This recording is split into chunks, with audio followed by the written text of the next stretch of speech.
Arizona State University researchers have analyzed minerals around the supervolcano at Yellowstone National Park and have come to a startling conclusion. It could blow much faster than previously expected, though any talk of it potentially wiping out life as we know it is incorrect. According to National Geographic, the researchers, Hannah Shamloo and Christy Till, analyzed minerals in fossilized ash from the most recent eruption.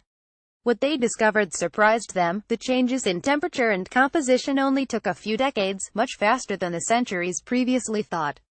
We expected that there might be processes happening over thousands of years preceding the eruption, Till said in an interview with the New York Times.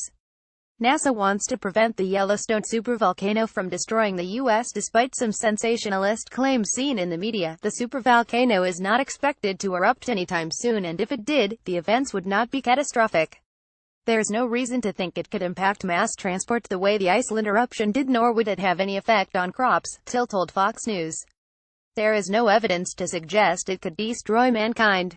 The supervolcano last had a major eruption about 630,000 years ago, Till added. Prior to that, the last major eruption was 1.3 million years ago, per a report from ZME Science.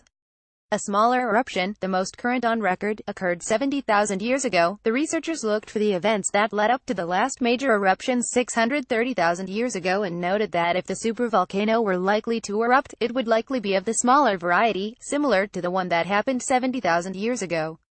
It would most likely be one of the smaller ones, Till said, while adding, if we were looking for warning signs, that's what would we be looking for.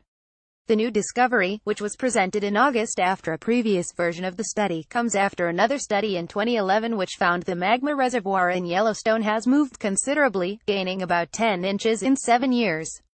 It's an extraordinary uplift, because it covers such a large area and the rates are so high, the University of Utah's Bob Smith, an expert in Yellowstone volcanism, told National Geographic 6 years ago. UFO spotted over Yellowstone volcano. The supervolcano is one of the best monitored volcanoes in the world, being monitored constantly in real time by the Yellowstone Volcano Observatory. Currently, it has a reading of green, indicating no threat is imminent, Till added. Despite the concerns about an eruption happening relatively soon, Shamloo told The Times that more research needed to be done before a definite conclusion could be drawn. In June, the supervolcano was hit with more than 400 earthquakes in 1 week, though researchers cautioned it was nothing to be alarmed about. For its part, NASA is working on a way to prevent the supervolcano from destroying mankind, including trying to cool the magma before it spills over. Follow Chris Chach on Twitter at Chris Chach. This story has been updated from October 12 because the original findings of the research were misstated. The story has been updated to reflect these changes.